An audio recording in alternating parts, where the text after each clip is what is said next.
Queridas amigas y amigos, es un gusto estar juntos nuevamente. Ahora para la 9ª clase del curso de Fenomenología 2021.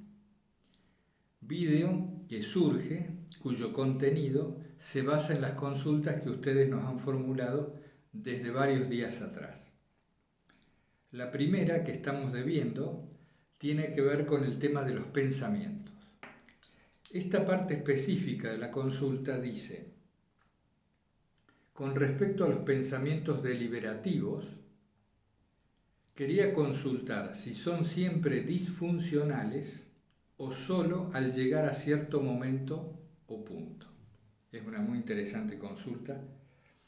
Antes de seguir les aviso, no voy a dar más los nombres de quienes consultan porque se nos arma un lío bárbaro. Hay que preguntar a veces si se puede dar el nombre o si no se puede dar, o confundimos un nombre con otro. Así que estamos decididos a ahorrar trabajo y vamos simplemente a mencionar las consultas directamente. Ya en reuniones virtuales que sean en vivo, ahí podemos en todo caso hacer consultas y nos enteraremos de quién planteó una cuestión u otra, si viene a cuento para el intercambio. Entonces, con esto de los pensamientos, vamos a responderlo de una manera un poco más amplia. Tenemos que dar un pequeño rodeo. Los pensamientos, en realidad, podríamos decir así, son todos funcionales. Del mismo modo que las emociones o los movimientos del cuerpo, toda sensación es funcional, es decir, tiene una función determinada, sirve para algo. Todos los pensamientos sirven para algo. No podemos negar que esos pensamientos de los cuales decimos con insistencia la mayor parte de las veces que hay que desatender, pensamientos que enfatizamos no son nuestra propia voz y de los cuales afirmamos hay que desidentificarse, todo eso lo sostenemos, por supuesto, no podemos negar que tienen su función. Incluso los pensamientos llamados negativos, las emociones dolorosas, todo tiene su función en el organismo humano. Es decir, aquello que aparece, que para nosotros existe, tiene un propósito. Podemos advertir un propósito. Por ejemplo, en este caso, para el funcionamiento del organismo que llamamos cuerpo y mente, lo que es la persona humana. Cuando digo persona estoy teniendo en cuenta el significado de máscara, ¿no? De apariencia, o lo más exterior del ser humano. Entonces los pensamientos y las emociones en realidad son dos manifestaciones del funcionamiento, de lo que está ocurriendo. Días atrás también conversaba con una amiga y charlábamos de esto, de que todo pensamiento genera una emoción y toda emoción genera un pensamiento. A eso lo podemos ver así, como que son dos factores diferentes. Y será verdad en tanto que para nosotros, para nuestro modo de percibir, son dos fenómenos diferentes. Pero bien vistos, con más rigor, un pensamiento y una emoción surgen de manera concomitante. Surgen de manera concomitante. Vamos a avanzar con esto de lo deliberativo, de los pensamientos inspirados, de los estrictamente funcionales. Todo lo que se hace con conciencia, es decir, cuando el testigo está presente, o cuando soy consciente de ser consciente, que sería un pasito más allá del testigo o un testigo bien afirmado, todo se transforma en una funcionalidad eficiente como fruto de esta conciencia. Por ejemplo, en la historia se habló de los pensamientos inspirados. Una persona se pone de pie en una asamblea filosófica, política, religiosa, la que fuera, y de repente larga un discurso que se ha llamado inspirado, muy lúcido, sin detenerse, sin dudas, con emociones verdaderamente ciertas, fuertes. Dicen, qué inspirado estuvo, qué inspirado. Por lo general esto hacía alusión a que esa persona sufría la influencia del espíritu. Depende del ámbito o la cultura de la cual se hablara, pero en general es una persona que ha sido tomada o insuflada por un espíritu, por una luz, por eso también se los llamó pensamientos lúcidos, y expresaba sin presencia del ego, o con una muy escasa presencia de su personalidad, expresaba algo que le venía de otra parte. También otros autores han hablado de lo numénico, lo noumenal, se manifiesta en lo fenoménico a través de esa persona inspirada. En el ámbito más cristiano se habló de la influencia del Espíritu Santo, como se ve en los hechos de los apóstoles, en la vida de muchos santos y demás. Fíjense que la palabra inspirado tiene bastante que ver. Nosotros le llamamos, por ejemplo, inspirar al acto de respiración, al acto inicial, cuando tomamos aire. Esto es cuando llevamos el fuego hacia adentro. Inspirar y expirar. Tiene alguna relación etimológica con una raíz indoeuropea. Ustedes vieron que está esto de la pira funeraria, esta raíz referida al fuego, a esa especie de espíritu, a esa vida. Entonces, para no extenderme, está el pensamiento inspirado, está el pensamiento deliberativo, pero podríamos distinguir dos tipos de pensamientos deliberativos. Uno que es trabado, que va como paso a paso, apoyándose aquí, apoyándose allá.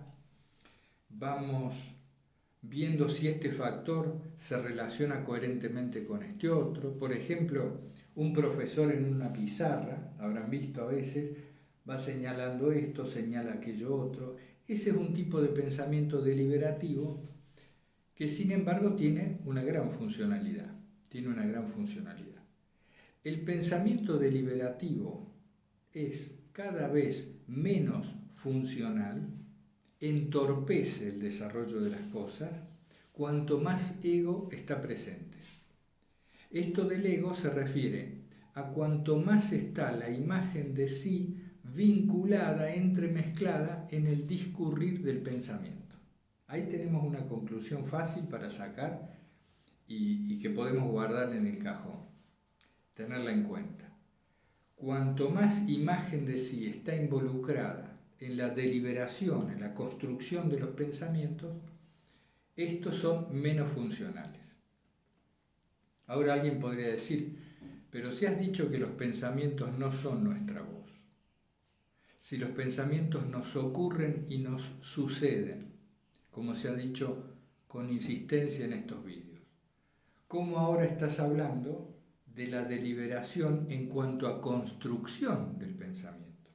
¿Estás diciendo que es posible construir una cadena de pensamientos? No, estoy diciendo que nos parece que vamos construyendo una cadena de pensamientos.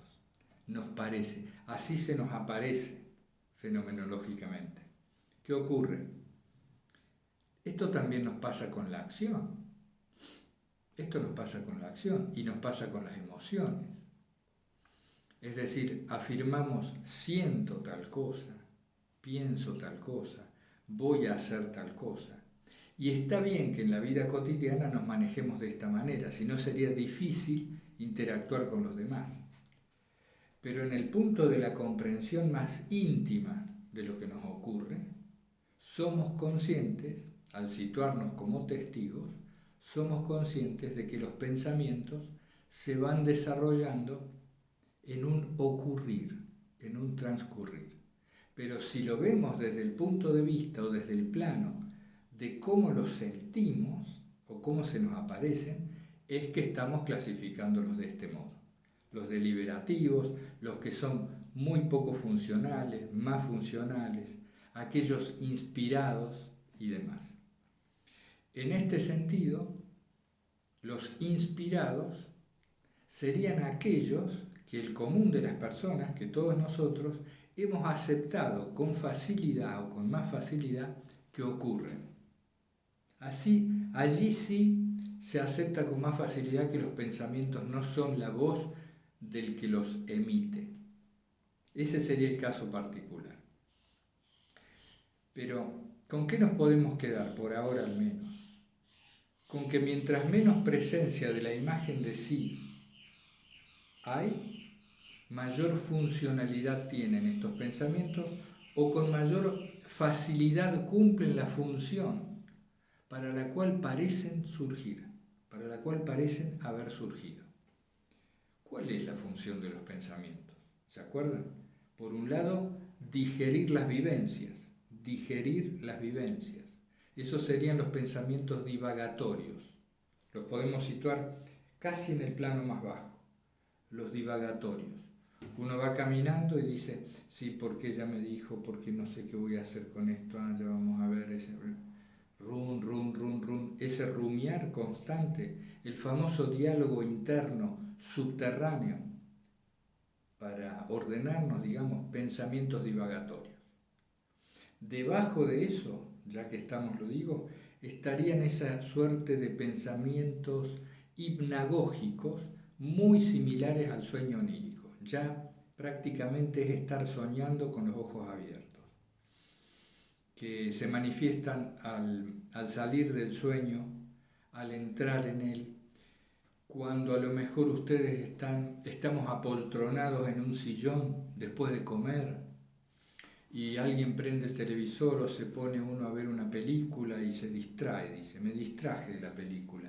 Bueno, estaba soñando, ¿no? Es como, ahí están los los pensamientos hipnagógicos, casi oníricos, muy parientes del sueño.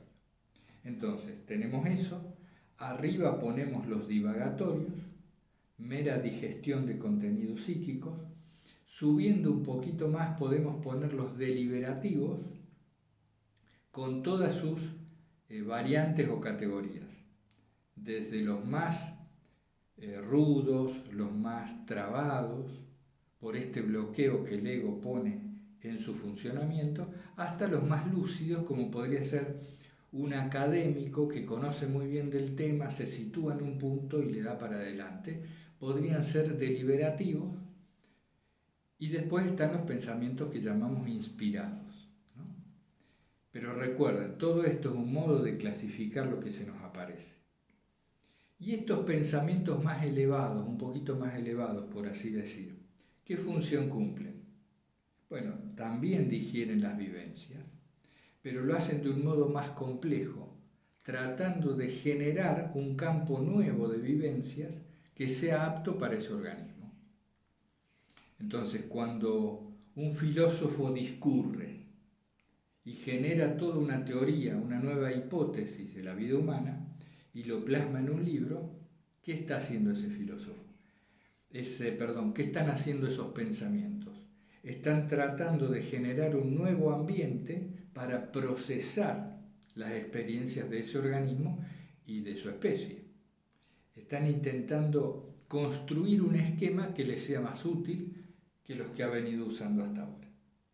Esos serían la función, ¿no? Por ejemplo, de los pensamientos de la filosofía, de la teología cuando construye hipótesis, dogmas y demás.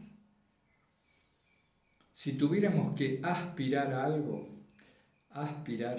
algo, podríamos decir que si tendiéramos a no involucrar en nuestras actividades la imagen de sí o el famoso ego, y nos acostumbráramos a permanecer como testigos de lo que va ocurriendo, por ejemplo, recitando una forma de oración o simplemente situándonos muy firmemente en ese ser conscientes de ser conscientes, observaríamos que aumenta la frecuencia de la inspiración. ¿Y cómo se siente la inspiración? Se siente como fluidez, se siente como lucidez, como una claridad y como una certeza interior, aun cuando no se la pueda fundamentar a nivel intelectual. Esos serían también 3 atributos con este tema de los pensamientos inspirados.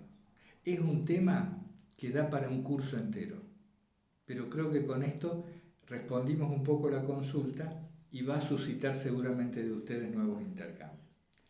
Hasta ahí con el tema del pensamiento. Pasamos ahora a otras 5 interrogantes. Muy bien, me quedó un tema pequeñito ahí solo para mencionar con el tema de los pensamientos, que es esto de la comprensión. Aunque lo dijimos alguna vez, viene a cuento de esta especie de síntesis muy apretada que hicimos con el tema de los pensamientos. ¿A qué le llamamos comprensión?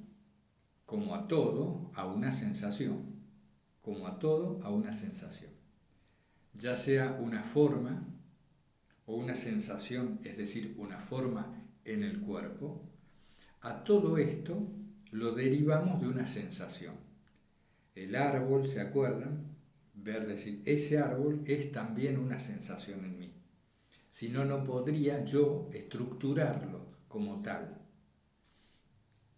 Pero para no irme nuevamente de tema, una comprensión le llamamos a una sensación muy precisa de encaje difuso y generalizado en nosotros. Entonces, vieron el famoso eureka, ¿no es cierto? Que eureka, el tipo comprendió. Nosotros de repente decimos, mirá vos lo que era, mirá vos lo que vino a ser aquel tema, de qué se trataba aquello.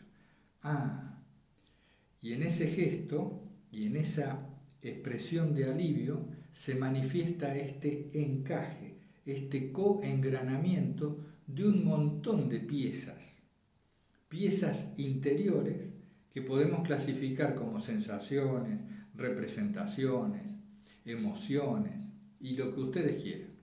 Pero básicamente es un rompecabezas importante que se armó, se completó por dentro. Y a su vez se unió a otros rompecabezas de la historia personal, de la memoria, del futuro planificado, etc. Y todo eso es una comprensión. Bien, avanzamos con una pregunta larga o con 3 preguntas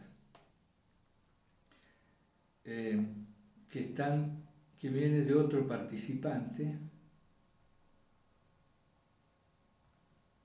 Dice, hay que ponerles atención. Yo he comprendido lo siguiente. Primera consulta. Para llegar a las puertas que nos enfrentan con el silencio y el misterio de la existencia, necesitamos recurrir a cierto nivel de energía acumulada o recolectada que podemos alcanzar a través del recurso de ciertas imágenes colectoras que nos incitan a la ascesis y a la contemplación en contra de nuestros impulsos materiales. Esto nos permitiría alcanzar cierto nivel de bienestar espiritual y distensión orgánica, afirma este participante. Mi consulta es, si la carga de las imágenes colectoras fluctúan con el tiempo, esto podría producir que se desmorone nuestro bienestar por perder la base energética que nos posicionó en el lugar correcto. De ser así, ¿qué podríamos hacer para evitar tal catástrofe? Vos indicás que no deberíamos relacionarnos con lo divino solamente a través de los conceptos lingüísticos y el ego. ¿Cuál sería un vínculo más estable? Vieron, les dije que era extensa y compleja. Mi consulta es si la carga de las imágenes colectoras fluctúan con el tiempo. Esto exactamente sí. Es que no tenemos que basarnos, no queremos basarnos en la imagen, en la carga de las imágenes colectoras para fundar nuestra vida. Precisamente al conocer este mecanismo, advertimos que si bien podemos usarlo a nuestro favor, no es una base duradera, permanente. Se puede usar a nuestro favor, por ejemplo, transitoriamente a nuestro favor. Por ejemplo, tenemos una tarea por delante, difícil, dura, larga, extensa, complicada. Entonces decimos, bueno, a ver, pero charlamos con alguien y decimos, pero fíjate lo importante que sería construir esa casa. ¿Cuánto beneficiaría a tantas personas? Y a partir de ahí podríamos hacer esto y lo otro. Empezamos a recolectar carga, ¿no? Fíjate lo que hizo Madre Teresa, por ejemplo. Fíjate lo que hizo Madre Teresa, que hizo esto, construyó esto otro.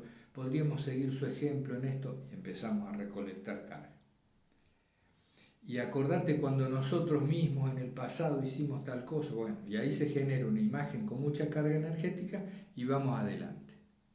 O cuando leemos sobre la vida de los monjes antiguos y la ascesis que llevaban adelante, y entonces nosotros, vamos y vamos a hacer una oración de este tipo, etcétera, etcétera.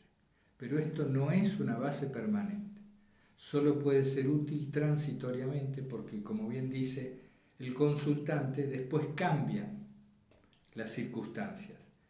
En lo que llamamos mundo interno o en lo que llamamos mundo externo, las cargas energéticas se redistribuyen mecánicamente y sonamos. Se nos vino abajo, es la famosa caída, ¿no? Decía, venía tan bien en la ascesis y de repente se desbarrancó, cayó en cualquier situación y después parece que no había construido nada. En cierto modo es cierto,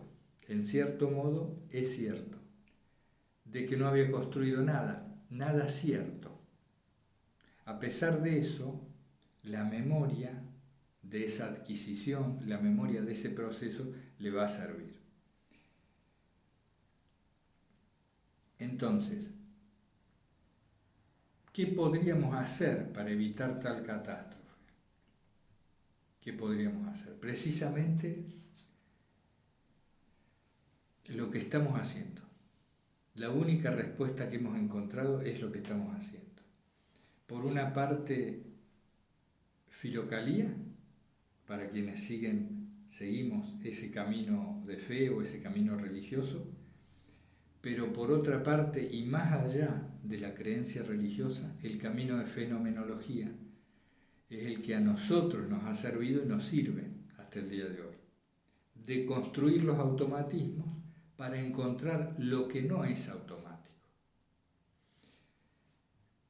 Esto va por el lado de un cada vez más fuerte y más permanente testigo. La respuesta va por ahí.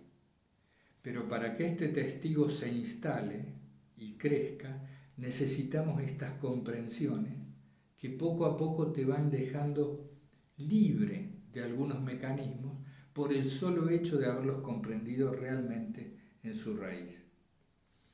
Vamos a seguir con las consultas de este mismo participante y después tratamos de sintetizar la respuesta. Dice,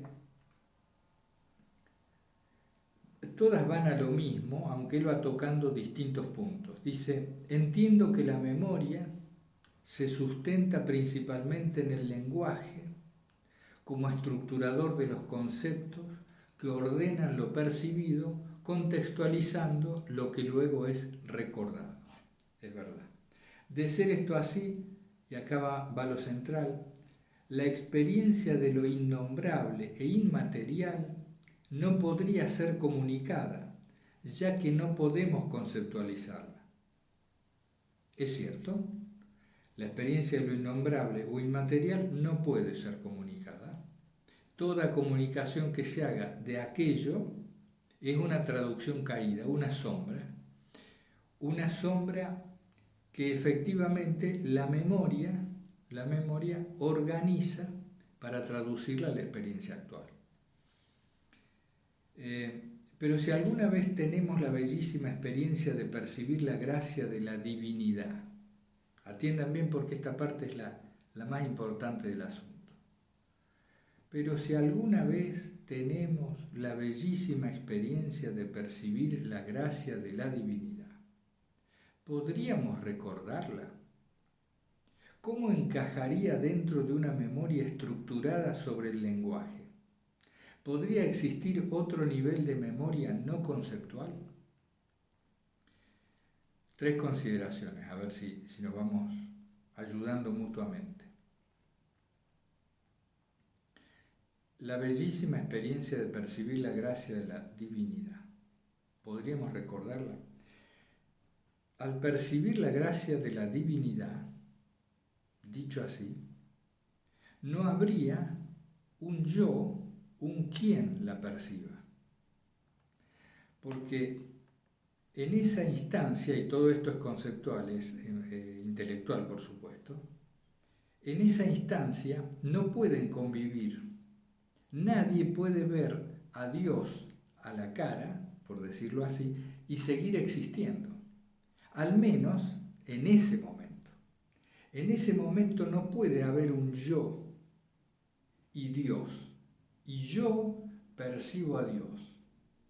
Precisamente lo que nos cuentan los grandes místicos es que ese tipo de experiencias o sucesos se producen cuando se ha ausentado el presunto sujeto que percibe a Dios como objeto. Porque nosotros estamos acostumbrados precisamente a eso, a la relación conceptual. Todo lo nuestro es conceptual. Toda palabra, todo pensamiento, toda estructuración, toda memoria. Entonces, nosotros decimos, yo le rezo a Dios, pero ya veíamos que es un yo conceptual que le reza a una representación de Dios. Y esto está muy bien, es parte del camino, es parte de la vida. Recién, cuando este sujeto aparente se desvanece, parece que se producen este tipo de vivencias luminosas, trascendentes, que tanto cambian la vida de esa persona que en aquel momento desapareció. Ya empezamos con lo paradojal, ¿verdad? A decir tonterías, porque tratamos con el lenguaje y con el intelecto de acomodarlo y se producen estas paradojas, contradicciones aparentes. Bueno, esto sucede cuando se utiliza el lenguaje, que es la única herramienta que tenemos a mano, para hablar, pretendiendo hablar de lo que no se puede hablar. Por eso siempre recuerdo con mucho cariño un amigo que hace mucho que no lo veo, pero debe seguir con nosotros, que es taoísta, de la religión del Tao, de esa especie de filosofía de vida tan interesante. Y él decía, siempre repetía la famosa frase, el Tao que se nombra no es el verdadero Tao. Y estábamos de acuerdo, por supuesto. El Tao que se nombra no es el verdadero Tao.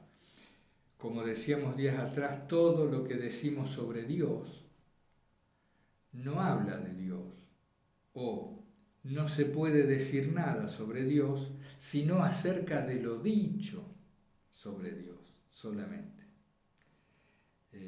A ver, vamos a continuar.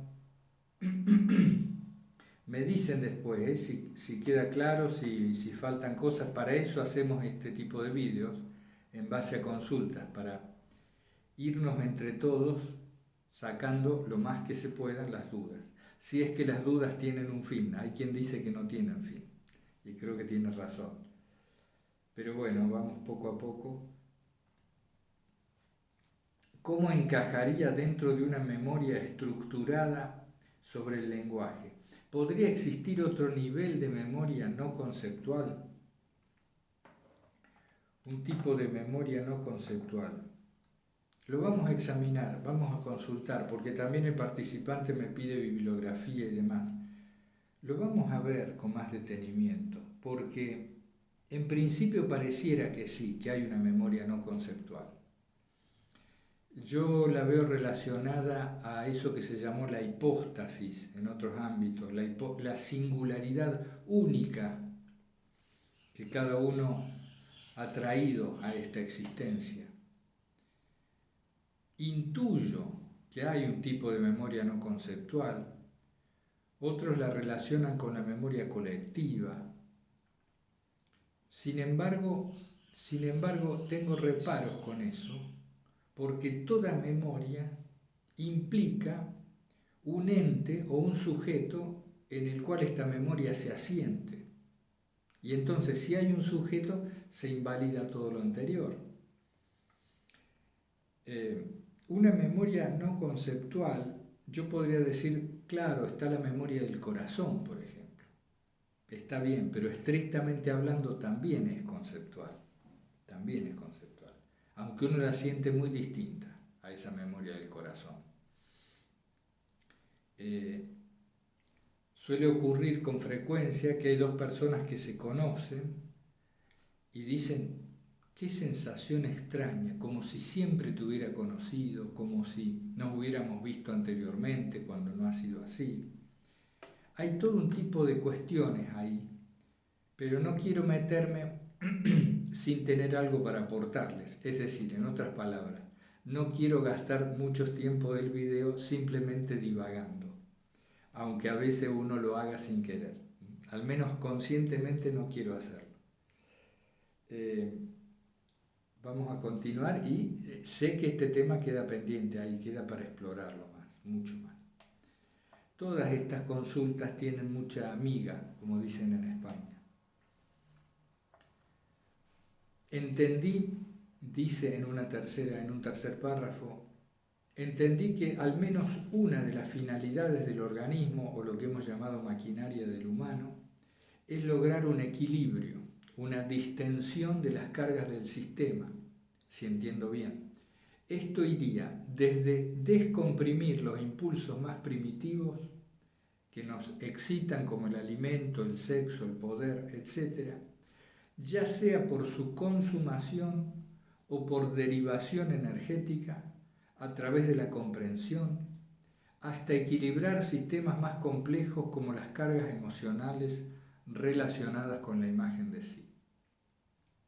Me he explicado rápido y probablemente mal, solo para llegar a la siguiente pregunta. Nuestro deseo de supervivencia acarrea, dentro del campo de copresencia, a la temida e inevitable muerte que se hace más nítida con el paso de los años. Muchos textos de carácter religioso dan a entender de alguna manera u otra que nuestra personalidad, acarreando los recuerdos que la componen, puede trascender la muerte, y eso resulta en un bálsamo que calma el ardiente temor a desvanecerse. Acaba la pregunta, ¿cómo podemos reconocer que existe una mística profunda que no sea de manera directa o velada una instrumentación de nuestros aparatos psíquicos y construcciones lingüísticas para distender el natural temor a la desaparición eterna? Si se diera esta instrumentación, una vez controlados los impulsos físicos más evidentes, también emergería una distensión orgánica que podríamos interpretar como una paz interior absoluta. Lo sé, es complejo, es de redacción compleja la consulta. Yo creo que lo central es cómo podemos reconocer que existe una mística profunda que no sea de manera directa o velada una instrumentación. Es decir, yo tomé nota ayer cuando revisaba para la clase. ¿Saben cómo traduzco en otras palabras lo que me dice este participante? ¿Hay algo que no sea un consuelo, una mera estructuración? Podemos reconocer una mística profunda que no sea una mera entelequia que la maquinaria humana organiza para generar esa distensión orgánica y ese equilibrio, esa homeostasis entre medio y sujeto. Algo que no sea consuelo, algo que no sea una elaboración. A ver si esa era toda la pregunta. De ese modo lo diría yo, achicando la consulta, y después pide si tengo algún texto o demás.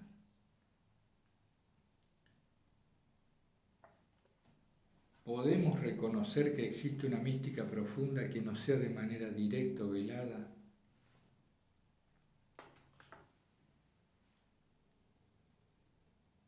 Sin ninguna duda que sí.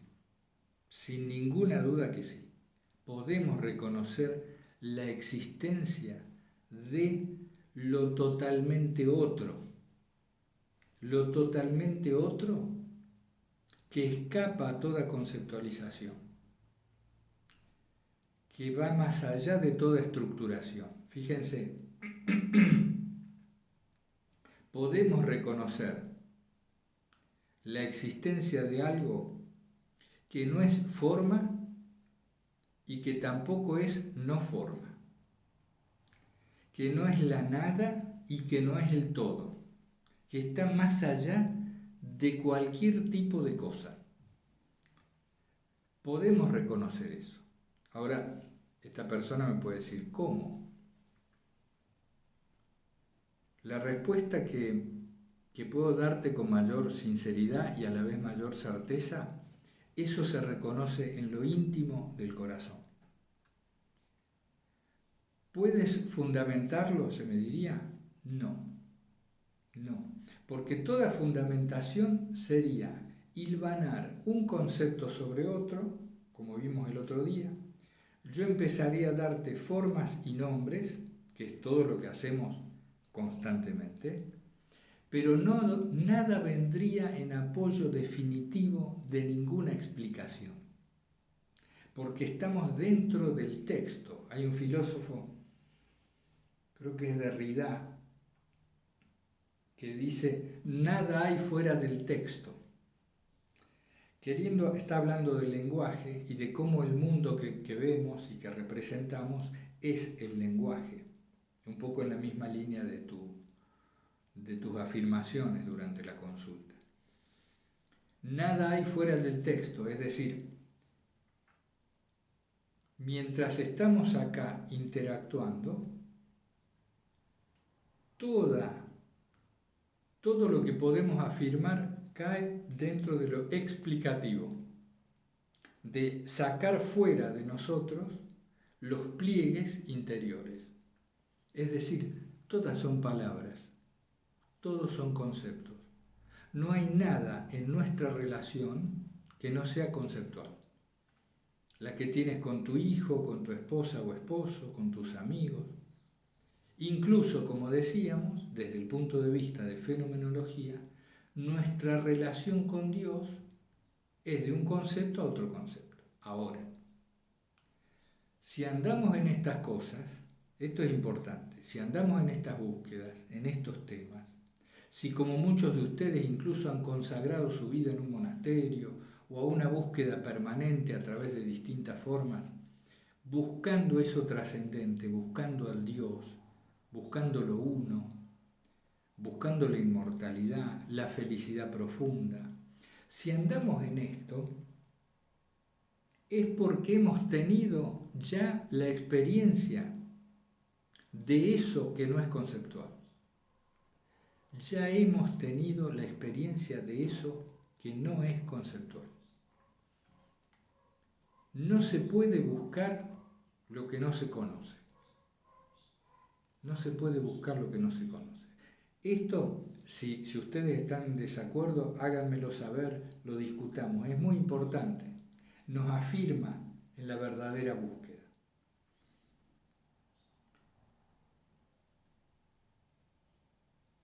Nosotros conocemos eso que es una mística profunda, eso que se ha llamado experiencia de Dios, el amor de Dios, lo que no es nombre ni forma. Lo conocemos y hemos perdido el contacto aparentemente con eso, y de allí todas nuestras búsquedas, nuestras tareas y nuestras cuestiones. A ver, voy a interrumpir acá y seguimos. Muy bien. Como siempre estaba repasando un poco las notas y lo conversado. Una cosa más respecto de esto último de la última consulta, ¿no? De la mística profunda y demás. El camino para el reconocimiento de eso, que no es el resultado de una simple organización de nuestra maquinaria psicofísica para encontrar una distensión orgánica a la cual confundiríamos con la paz profunda. El camino para encontrar eso que no es simplemente conceptual, nos parece que es el camino de la conciencia. Empieza por un testigo, empieza por alguien que se siente sujeto diferente de los objetos. Por ahí empezamos. Es decir, tienes a personas, y nosotros mismos lo hemos vivido como todos, ustedes, nosotros, hemos vivido una vida donde ni siquiera nos dábamos cuenta de ser un sujeto viendo objetos. Vivíamos simplemente divagando todo el tiempo y de vez en cuando, por momentos especiales, nos dábamos cuenta de estar viendo, por ejemplo, un paisaje, ¿no? Doblaba la curva en el auto y aparecía un paisaje que nos deslumbraba, y en ese momento de conciencia tan particular pasaba que nos dábamos cuenta de ser un sujeto mirando un paisaje. Atisbos de ser conscientes, atisbos. En principio nos poníamos como sujeto distante de objetos. Si a esto lo vamos afirmando como práctica, de vez en cuando decíamos alguna vez detenerse, nos vamos deteniendo en el día lo más que podamos, hacemos un pequeño stop.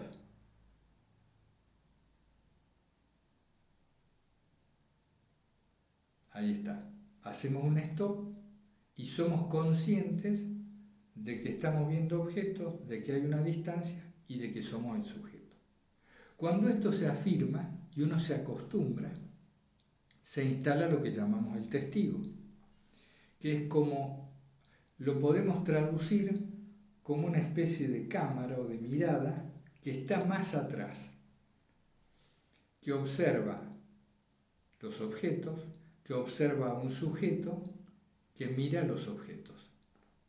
Es como una distancia, un pasito más atrás. Cuando esto se afirma, empieza a suceder que uno es consciente de ser consciente con menos esfuerzo, o sin esfuerzo, o sin una técnica, como si empezara uno a vivir desde un fondo que se altera menos. En teoría, un fondo inalterable. En nuestra experiencia hasta ahora, un fondo que se altera mucho menos, donde las circunstancias y los cambios que van ocurriendo afectan menos, parecen a veces no afectar para nada a esta mirada, a este que ve, que se siente muy desvinculado a veces del cuerpo y muy desvinculado de la mente y de los avatares que ocurren en ella. Esa es la vía, al menos la que conocemos, para llegar a esa mística profunda. A lo mejor es el Ungrund que todavía tenemos pendiente de responder. A lo mejor es por ahí. Esa es nuestra opinión hasta ahora, que va por ahí, que ese es el camino. ¿Cuál es el camino? Cada vez una mayor conciencia. Cada vez una mayor conciencia. Allí llega a advertirse, por ejemplo, a los estados de ánimo, igual que se advierten los climas meteorológicos. Vieron que es cierto, nos afecta si llueve, nos afecta si hace calor o frío, Si está nublado o hay un sol radiante, sí, nos afecta, pero mucho menos. Podemos prescindir totalmente hoy en día del clima meteorológico, ¿no? Es decir, uno se asoma y se hace frío, bueno, me pongo un pullover, cierro la ventana y ya está, no me afecta. Esto a veces empieza a ocurrir con los estados anímicos. ¿Por qué? Porque empieza a reconocerse el estado anímico como no propio, como un ocurrir fuera de uno. Cuando uno dice, ¿pero cómo? ¿El estado anímico no es tuyo? No, es del cuerpo y está sucediendo en la mente. Es decir, en esa emanación virtual del funcionamiento orgánico. Y entonces, ¿tú quién eres? Tú no eres el que está enojado, el que está triste, el que está contento. No, ¿quién eres? El que está mirando eso. Y ese que está mirando, ¿qué siente? Cuando está bien instalado en esa mirada, no siente algo que dependa de esas cosas. Parece sentir conciencia. ¿Cómo se expresa eso? No lo sé. Tendríamos que prepararlo mejor, ¿no? que verlo un poco. Bien, esto era todavía continuando con lo anterior. Y también en esa misma línea, una última nota que tengo por ahí.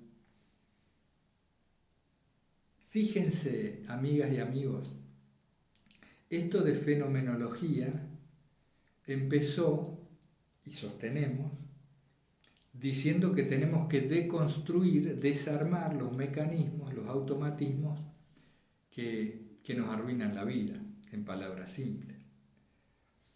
Y caemos en cuenta que los condicionamientos, todos estos condicionamientos, podrían ser vistos como el modo que tiene la vida de llevarnos a lo que esencialmente somos. En términos más religiosos, los condicionamientos son obra de la gracia. Eso quería decir. Los condicionamientos son obra de la gracia. Dime tú, que me diga alguien, ¿qué comprensión alumbró alguna vez? ¿Qué comprendiste? ¿Qué transformaste? Si no hubiera sido por algún condicionamiento previo. Sin dolor no hay placer, sin placer no hay dolor, ¿verdad? Si nosotros viéramos esto cabalmente, si comprendiéramos realmente esto, nos daríamos cuenta que toda esta maraña de mecanismos y automatismos están allí como lo necesario, es decir, son funcionales al descubrimiento de la gracia interior o al descubrimiento de esto mismo que estamos hablando, buscando, la mística profunda, o en definitiva, lo que no es fenoménico. Aquello que está detrás de lo fenoménico, detrás de lo conceptual, y que tampoco está detrás ni en ningún lugar. Es interesante esto, cuando advertimos la funcionalidad de todo lo que ocurre. Es como otro plano, ¿no? Todo lo que ocurre pasa por algo. El místico dice, todo es la voluntad de Dios. Todo pasa como un designio divino para esto o aquello. Bien, de eso estamos hablando en otros términos. ¿Qué nos queda? Hay dos consultas que me hizo una amiga por audio. Una se refiere a los hábitos. Lo voy a tocar brevemente y en la clase que viene continuamos bien. Los hábitos. Los hábitos son una huella, ¿verdad? Una inercia. Mientras más tiempo se ha ejercitado una conducta, más habitual se hace un hábito.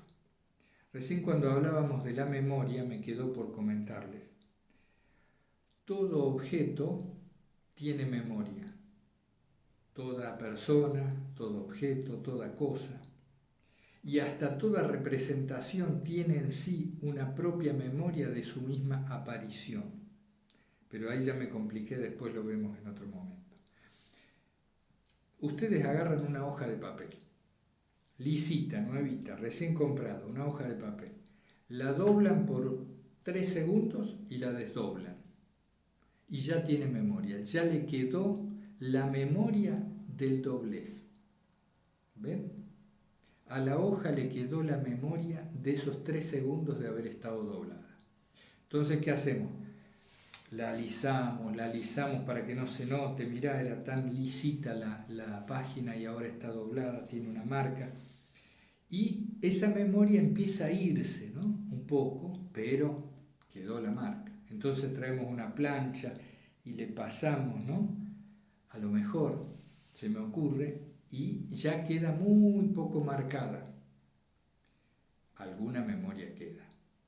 Nunca la hoja va a ser la misma, pero puede que esa memoria se diluya. Entonces, con los hábitos, es lo mismo. Si tenemos hábitos indeseables que nuestro organismo está ejerciendo, está practicando, y han sido llevados adelante durante muchísimo tiempo, nos va a hacer falta mucha determinación en generar un hábito que lo contravenga, es decir, que alice esa arruga profunda. Cuando es muy profunda la arruga, nos va a hacer falta una tarea de reconstrucción de esa memoria dañada, esa herida, podría decirse. Entonces, se me dijo una vez con mucho tino, ¿cómo se cambia un hábito? Reemplazándolo por otro. En principio, ese es el mejor consejo que se puede dar, la mejor recomendación respecto a la modificación de hábitos. Es decir, agarra esa misma energía que está en la raíz de la conducta indeseable, tómala y úsala en otra conducta, con plena conciencia. Y repite esto, con la mayor determinación que seas capaz, porque en no tanto tiempo se hace una nueva huella, mucho menor por supuesto, pero se hace una nueva huella de esta deriva de la energía, de esta canalización nueva. Y entonces, a lo mejor a los 10 días, a los 15 días o al mes, caes en la cuenta de que ya es casi bastante fácil no hacer aquello y hacer esto otro. Y ahí hay que aplicar aún mayor conciencia para evitar que la huella anterior vuelva a agrandarse, es decir, no caer, no incurrir en lo mismo, es importante ahí. No confiarse. No, es decir, hace 2 meses que no fumo. 2 meses que no fumo, vas a una fiesta y decís, bueno, uno no me va a hacer nada, sonaste. Se vuelve a regrabar. Entonces, con respecto a los hábitos, ese tema es importante. Reemplazarlos por otro. Nos da un gran ejemplo el peregrino ruso, no sé si conocen el ejemplo, que tenía un capitán que había sido un gran alcohólico, y bueno, él cada vez que le daba ganas de tomar decía, bueno, voy a leer un capítulo de uno de los evangelios, ¿no? Entonces se empezó a acostumbrar a que cada vez que le venían las ganas, leía algo del evangelio. Simplemente canalizó la energía. En fenomenología diríamos así. En el ámbito religioso diríamos que la palabra de Dios fue transformando su hábito.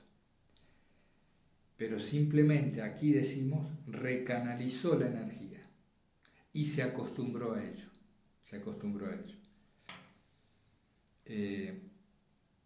Claro, es más complicado, diría que es más complicado o más difícil de apresar cuando el hábito es emocional, por ejemplo, o el hábito de una línea de pensamientos. ¿Se acuerdan que hablamos de que se producen adicciones químicas de lo endógeno, de lo endocrino? Entonces, el cuerpo se acostumbró a tener una línea de pensamientos repetitivos, negativos, no valgo nada, nada me va a salir bien, el mundo está contra mí, etcétera, etcétera, y esto produce secreciones químicas, como todo, inevitablemente en el cuerpo, tiene su correlato químico y electroquímico.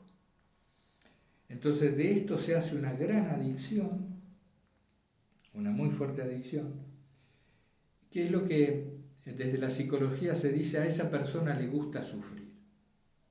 Dice, a esa persona le gusta sufrir, se hace todo el tiempo la víctima, etc. Bueno, es que sí, le gusta sufrir porque se ha hecho adicto a la química del sufrimiento.